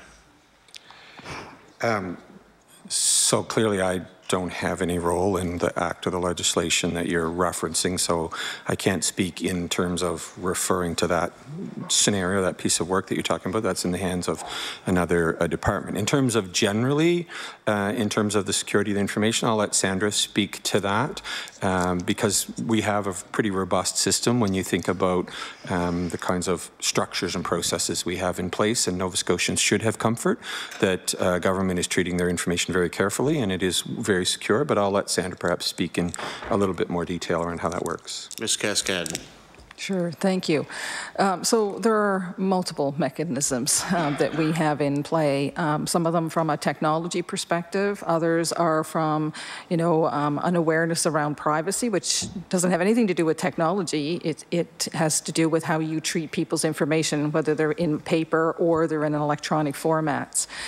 From a technology perspective, we have multiple different mechanisms which we monitor systems. We have logs associated with systems. We do scans on systems and technologies to watch how systems are being used and how systems perform. We do get audited from the Auditor General, right? And we do have controls around things like access and passwords and expiries of passwords and access to systems. So there are many controls in place, and they're all at various levels. They can be at a technical level. They can be a control is at an educational level. So it's fairly robust. Do you know if the risks that have been identified in the Freedom of Information system also exist in other systems in government? Ms. Cascadden. So certainly, as a result of what we learned about the FOIA application itself, we did consult with our software vendor, as well as we hired our own cyber expert, and we did do assessments on that vendor's product suite, and we do know the status of that product. And we know what the issues were with the product, and those issues have been remediated through patching of the software. So we do have a sense of that particular application from that vendor. So we know what the status of that is. We also know the status of many other applications at different levels. So we know the status of applications that may be sitting on servers and the status of the servers, like have they been patched? Is the most up-to-date patches available on the servers? Because a server is a point of vulnerability. We assess the new applications coming in very strongly in that they have to pass vulnerability assessments before they even come in the door. So if someone is developing a new application that is externally facing, it has to pass vulnerability scans, and once it passes the scans, then we will put it in our environment and bring it into production. If it does not pass those scans, then remediation has to happen with whoever's developing it before it comes in. So again, happening at multiple levels. Just finally, I have a number of people who have come to me about concerns around the drug information system.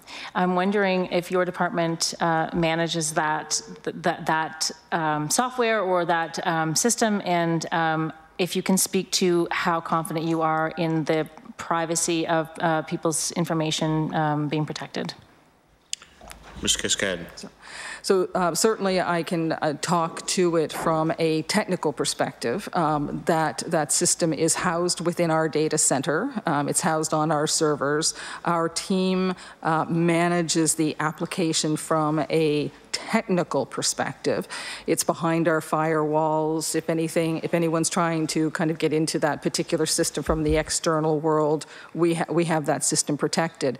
That system is managed by the Department of Health and Wellness. So they're the ones who are watching the activities inside the system and have purview over who has access to the system and the tracking of those accesses. So I'm responsible for one level of that system. Department of Health and Wellness and the Nova Scotia Health Authority is responsible for yet another level of that system. And that's why IT and healthcare, the governance of it is complex, because there are multiple owners of multiple different parts of the solution. Thank you. Thank you very much. That concludes the time for the NDP. We'll now move to the Liberal Caucus and Mr. Jessam. Thank you, Mr. Chair. Thank you all for your time here this morning. Over the course of the meeting today, there's been an expression of, I guess, an ongoing appetite to revisit this and learn from it, and some scheduled added measures of accountability that have been expressed. But I want to focus my questions around, I guess, an initial comment that I heard earlier on around with respect to satisfying the recommendations that are in this report. And while we have cited a number of instances that reference some ongoing oversight or some scheduled additional oversight, I'd like to focus on any specific embedded policy or oversight changes that will be consistent as a, is there anything available to the department and to Nova Scotians that will outlast any of our time here, other policy changes that have been made. So I'll use a couple of examples that will be, and I'll refer to the plan that the department has presented to respond to the particular recommendations, but I believe there are lines that can be directly drawn to perhaps other examples if you so choose. So firstly, can you reference any specific policy change or that's embedded regardless of, I guess, the RFP processes that the department will conduct moving forward? Mr. Conrad. So again, there's obviously things here that are embedded and will outlast us. That's the nature of how these things work. Also recognizing that part of what needs to happen here is the ability to adjust in the future as we go forward. As you can appreciate, this is an ever-changing kind of context. But maybe a couple of examples might be useful. So, perhaps Sandra could speak to some of the things we've done in terms of the policy changes and the work we've done around, I don't know, maybe the ARB or project management. She probably has a better sense. And Maria could speak to what's the impact of doing things like making PIAs mandatory in terms of the project management, in terms of the movement forward of future projects. Ms. Cascadden. So some very tactical things that have been done is we have certainly strengthened the clauses for security and privacy that go into our RFPs when we're looking for vendors to bid on our products. And now there were always clauses in those RFPs, but based on the learnings that we have from this event, plus the learnings that we had between 2016 and these reports, we have strengthened those clauses in RFPs. So everything that we're procuring on a go-forward basis will be procured under modern terms associated with privacy and security. Now, I'm sure when we look back in a year and we look at these, they will have evolved as well. So this will provide a really good foundation on a go-forward basis for the RFPs. And those clauses actually constitute the clauses in the contracts. So you don't lose what you put in an RFP once you actually have a contract. Those clauses are put in a contract. Those clauses are jointly written between subject matter experts and our legal counsel, right? So we have legal engaged in a lot of those conversations. So contractually, through the whole procurement process, strengthen that will carry us forward. Other things that we're doing as well, one of the observations from the Auditor General was around project management. And from an organization structure perspective, we actually had 2 separate project management offices. We are combining those project management offices so that we are able to create consistency across project management. And those 2 project management offices will be combined and they will be led by one project project manager, and that will enhance our project management policies, processes, and standards. The other things that we are doing is we are making sure that some our best practices that we've had in place before are actually documented. Right, so I say that we have a strong oral tradition sometimes, right, where people know what to do. What we're doing is we're documenting those processes, and those documents also will carry through time and support us as we move forward. Okay, thank you very much. I appreciate that approach, and that covered my second example as well, so I appreciate that. Focusing on, I guess, back to the action plan here with respect to RO5 and taking in the request to do an inventory of tech solutions, devices, and applications. Perhaps you can talk a little bit about the measures, ongoing measures that are taken to, I guess, take stock of what's out there and how things are looked at. Okay, I'll take it. Mr. Cascadden. So we have many inventories. We have inventories of cell phones, we have inventories of desktop devices, we have inventories of tablets, we have inventories of switches, servers, applications. Like, we have a fairly significant number of inventories.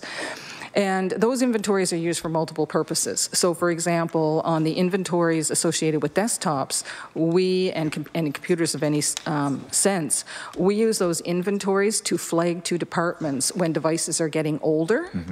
And one of the issues with older devices is they can't be protected as well as the newer devices. So we have a process to work with the departments to get those devices out. So we use that type of inventory that way. We also have inventories of applications, right? All the applications that we use in government. And those inventories are used to do a risk assessment associated with which applications are older, which ones should be replaced. And they can be replaced both from a functionality perspective, or they can be replaced because in some cases the vendor has declared they're going out of business, so that puts them up as a higher priority application. So we use the application inventories for multiple things. We have, and those applications help us manage both the information as well as the assets that we have within government, both from a renewal perspective as well as from these applications are cusping on they're going to need to be replaced, and we have to start putting in a strategy to get funding and to get the replacement of those devices. The other thing that we have is we have an inventory of the applications that actually contain personal information as well. So we dig down to the next level. After we have the inventory of the applications, we now have an inventory of the applications that contain personal information. Okay, that's helpful. Thank you for that. And my final question before the member for Halifax Atlantic jumps in here. Aside from Deloitte, the AG's office, and the privacy officers' services, has the department added any additional resources internally, such as new personnel or new expertise? Ms. Lasheras. Thank you. In the IAP unit, we have increased the FTEs to actually be able to meet the requirements of the policy that became effective May 2018. Sorry, can you clarify IEP? Oh, sorry, Information Access and Privacy. Okay, thank you. Ms. Cascadden. So over the last number of years, we've also been increasing the strength of our cybersecurity team. So in 2015-16 fiscal year, we had a budget that was under $1 million and about 7 staff who were directly associated with cybersecurity. At the end of this year, we had a budget that was just under 2.8 million and 16 people dedicated to cybersecurity, and we intend to continue to grow that group. Us and the rest of the world, right? Because cybersecurity is key for organizations these days. So in the industry, the assumption is that cybersecurity is growing at a rate of at least 20%. I mean, it's outgrowing almost everything else. So we need to keep up, and we will be dedicating resources to this. Thank you for your time. Mr. McGuire. Thank you for your presentation today and for taking the time to answer questions. It's a very unique situation, and you don't see it very often where issues like this, especially on the private sector, become so big publicly. So a lot of times this stuff is dealt with internally. This became very public. It became an issue that Nova Scotians were concerned about. How do you feel you've grown and learned from this process? Because every issue, whether it's good or bad, is a learning process, and it helps you grow as an organization and it helps you grow as a department. And we've heard a lot of great things here today, and I think this definitely helps restore a lot of confidence that we have in you and that the public has in you. But how do you feel like you've grown from this issue? Mr. Conrad. I suspect any one of us could answer with regard to our own responsibility. I guess when I think about as an organization, both in the sense of internal services and as broader public sector, so in addition to everything we've talked about here today, there's been numerous conversations amongst my colleagues, for example, at the Deputy Minister's table. There's been conversations at the national level that Sandra would be having with her counterparts around what did you experience, what did we go through.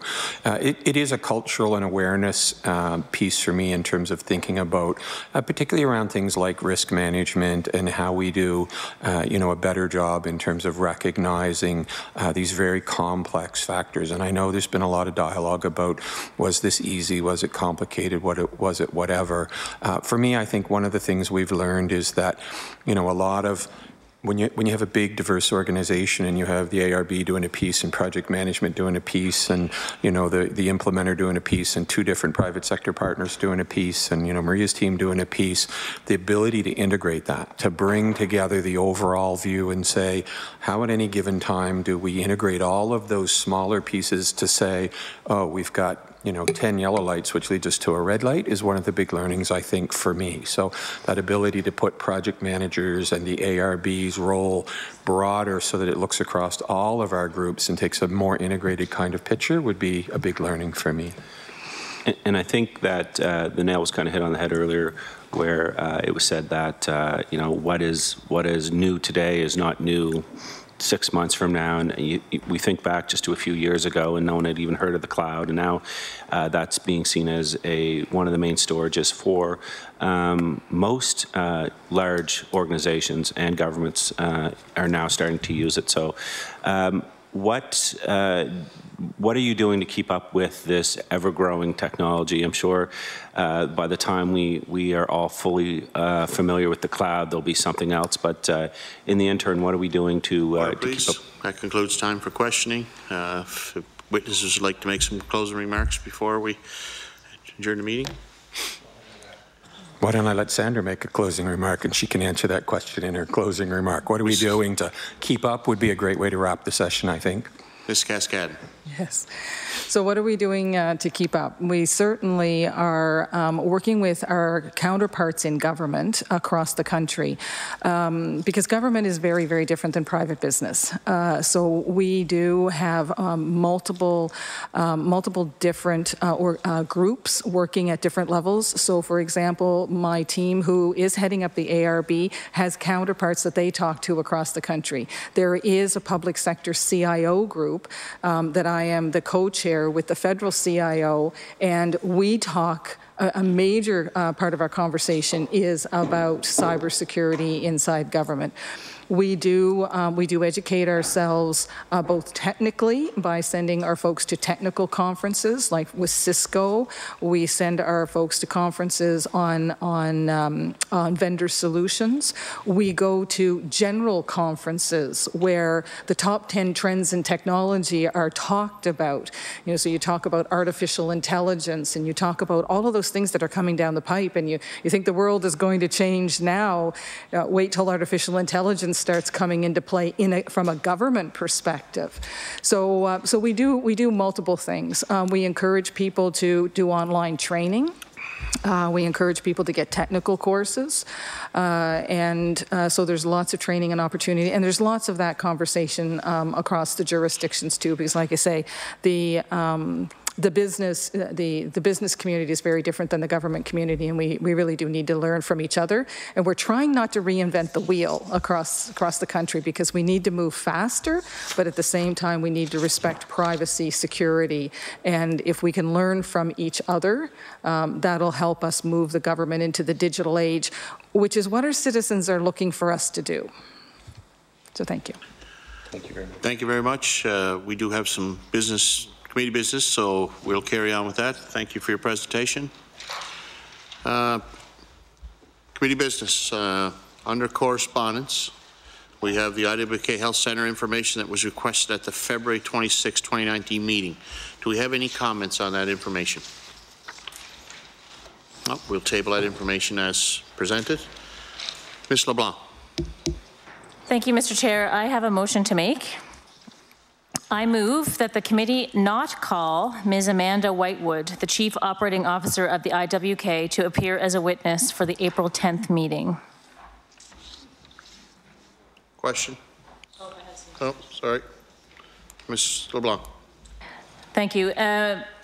Mr. Chair, the decision to call Ms. Whitewood was a decision that was made at the February 6th meeting of this committee. As committee members will remember, Ms. Whitewood was scheduled to attend the meeting with her colleagues from the IWK and the NSHA, but was ill on the day of the meeting. At the meeting, the motion was made by Mr. Hallman, the PC member on the committee, and was amended by myself, the member from Dartmouth North.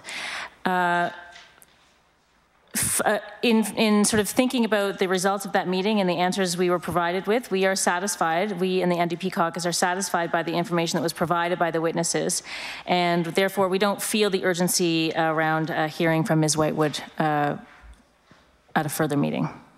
Further discussion, Mr. Hallman.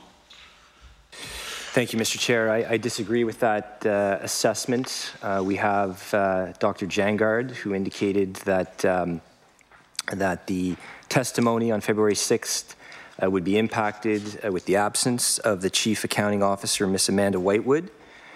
And let's not forget that this committee voted in favor of that. We are now in a situation where it seems like every meeting you come to, the rules are changing. It's like they're being made up as we go along. And definitely it is in the provincial interest to have the Chief Accounting Officer here, and I believe we must continue with that meeting as scheduled, as voted by this committee. Mr. Wilson. Thank you, Mr. Chair. I appreciate the, first off, the heads up on the motion. Give us a chance to digest it a bit. I am also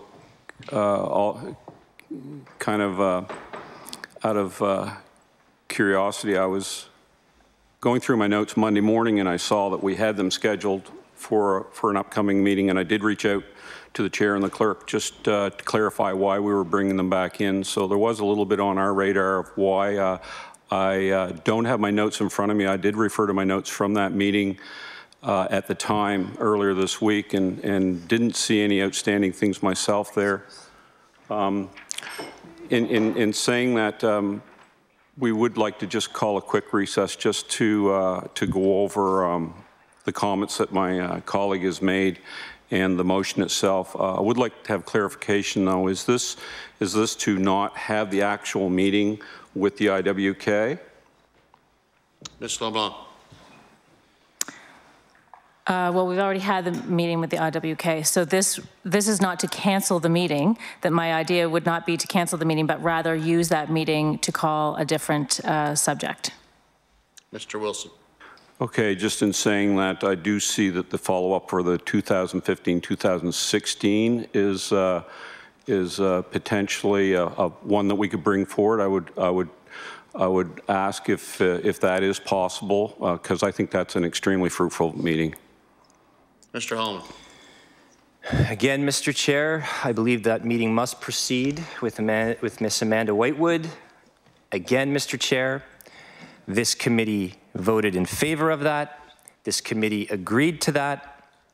When they appeared February 6th, Dr. Jangard indicated that critical pieces of information would be absent because the Chief Accounting Officer is not present. Let us not forget that. And let us not forget that this committee agreed to that. So I believe that is critical, Mr. Chair, that Nova Scotians, they're waiting to get the full answers on the IWK. And we have someone who has said, Dr. Jangard, that the meeting should have been postponed on February 6th. Yet we continued with the understanding that the Chief Accounting Officer would come in and answer our follow-up questions to an issue that is very important to Nova Scotians. So Mr. Chair, again, I disagree with this motion. I'm prepared, obviously, to work with my colleagues on the topics I know that they wish to advance. I want to discuss that with them, but it cannot come at the cost, Mr. Chair, of this very important topic. Ms. LeBlanc. Mr. Chair, I'm wondering if we could, I want to clarify Mr. Wilson's comments and ask the Auditor General if what I'm understanding Mr. Wilson is proposing is that the Auditor General follow-up reports would possibly be able to be presented at we would discuss them at the April meeting, and wondering if the Auditor General can speak to the possibility of that. Mr. Pickup. Excuse me, sure. So we table the follow-up report on the 2015 and 2016 audits on the 26th of March. So April 10th, if the committee wishes, I would be available to come in and talk about the follow-up report. But that's up to the committee, of course. Mr. Wilson. Yeah, thank you for that information. Can we take just a quick 2-minute recess? And I know that we're getting close to the hour, and if everybody's in agreement, we would go over the time allotted. Everybody's okay with that? Yep, we'll have a quick 5-minute recess.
Order, please. We'll bring the meeting of Public Accounts Committee back to order. We have a motion on the floor to move that the committee use the April 10th meeting to discuss the November 27th the Auditor General Report. Nope, wrong one. Sorry, wrong side of the paper. The motion is that the committee not call Ms. Amanda Whitewood, the Chief Operating Officer of WK, to appear as a witness for the April 10th meeting. Any further discussion? Mr. Hallman. So, Mr. Chair, for the life of me, I don't know why the NDP and the Liberals are trying to prevent a key witness to come forward. I don't know what happened at the IWK. Nova Scotians don't know what happened at the IWK. Dr. Jangard indicated that it was very important that she was present. We agreed as a committee. We voted on it to have the Chief Accounting Officer present. I don't know why these two parties are working together to block a key witness on a topic that matters to Nova Scotians. So I disagree with this, Mr. Chair. Ms. Roberts. I'm very mindful of the work that this committee is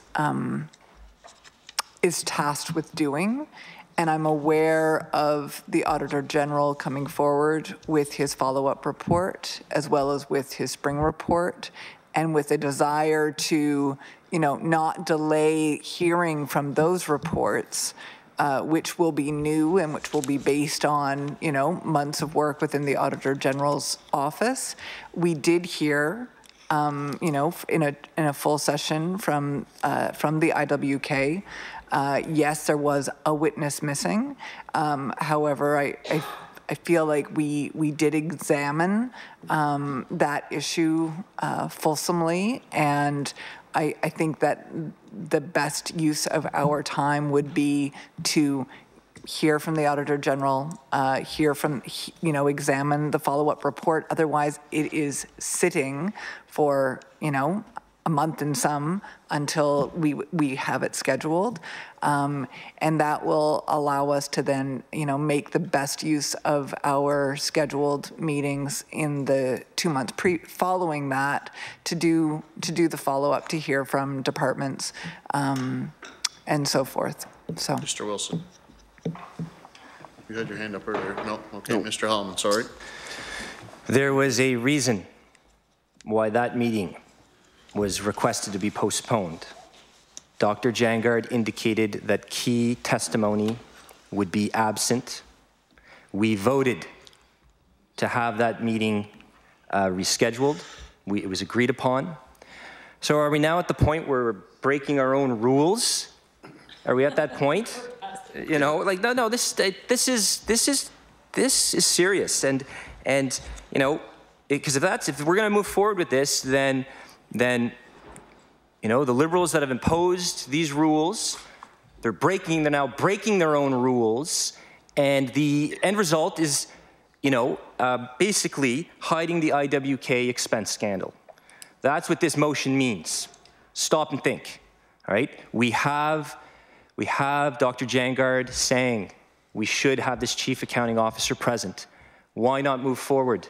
Why not honor what was agreed upon? For the life of me, I can't understand this motion. Ms. Lamont. Thank you, Mr. Chair. When we were informed that meeting, that Ms. White would be missing from the meeting in the email exchange in advance of the meeting, I certainly voted to postpone the meeting so that we could hear from. And so, pardon me. Okay, they're saying the Liberal. I'm just going to speak about my own. I voted to postpone the meeting because I agree that it would have been an excellent combination of witnesses to hear from at the same time. Dr. Jangard did flag that Ms. Whitewood would be an important witness to be there in advance of the meeting. In the email that let us know that Ms. Whitewood was sick. Following the meeting and looking at the transcription of the meeting, we have since discussed and feel that we have adequately heard from the IWK on the expense scandal. In no way do I believe that our motion today is, as Mr. Hallman is putting it, being put in an effort to cover up an expense scandal. I love an expense scandal as much as everyone, and if there is one to be explored, then I'm all for it. However, I don't think that calling Ms. Whitewood would answer that question, and I think that we need to hear from the Auditor General on the follow-up reports. We have limited meetings. We need to we have to make the best of the meetings that we have. Thank you. Mr. Hallman. And it's certainly my position that the meeting that was agreed upon with Ms. Whitewood is in the public's interest. As I've indicated, I don't know fully what's happened at the IWK. Key pieces of information are missing.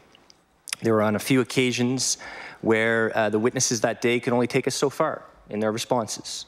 I believe Nova Scotians want to know what transpired. So again, I believe this motion is so unnecessary. I think we should be honoring that meeting. That meeting should be going forward, and I will not support this motion. Mr. Wilson. Well, I guess there's not much for me to say other than what's been said by the NDP. So I do agree with every point that they brought forward, and I'd just like to also note that in our earlier committee business, there was only one unanswered question from that, and that question did get answered in the form of correspondence that we received. So we're very supportive of this and to move forward. Mr. Hallman.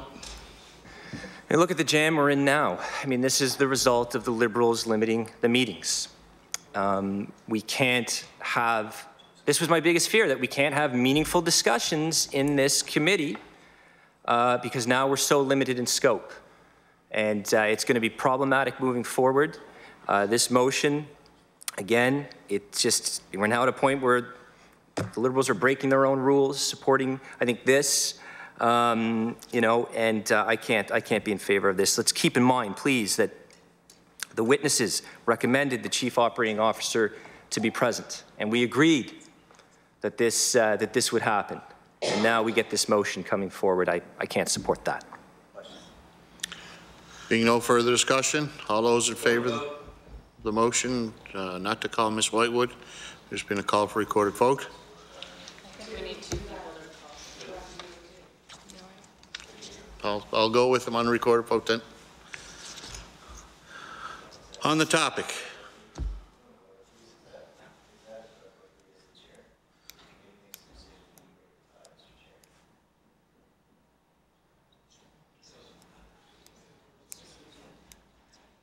Okay. Mr. Hebb. I couldn't hear him. His mic wasn't on, so I didn't hear what his question was. But Mr. Jessam. I'd just like clarification through the chair to our council on whether or not the chair supports the recorded vote, or there are two members required that sit on this bench in the committees to initiate a recorded vote. It's sufficient for one member to request the recorded vote in the committee. Thank you very much, Mr. Through the chair. Thank you very much, Mr. Head. We'll now record the vote, beginning with Mr. McKay. Aye. Mr. McGuire. Yes.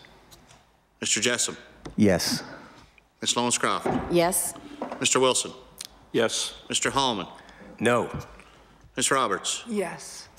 Ms. LeBlanc. Yes. The motion is carried. Mrs. Whitewood will not appear on the IWK meeting on the 10th. I told you already yes earlier.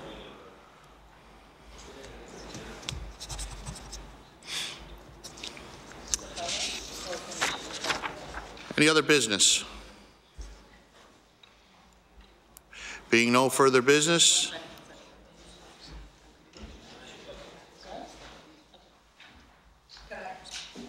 Ms. Roberts. I just want to clarify with the clerk before we leave. So the follow-up report will be scheduled for April, that leaving us an opportunity to schedule something else in May, possibly arising from that report? Yes. Okay. That is the wish of the committee. That's what we'll ask the clerk to do. Okay. Next meeting will be April the 10th and if possible, a follow-up to the Auditor General's report of 2015-2016. Meeting adjourned.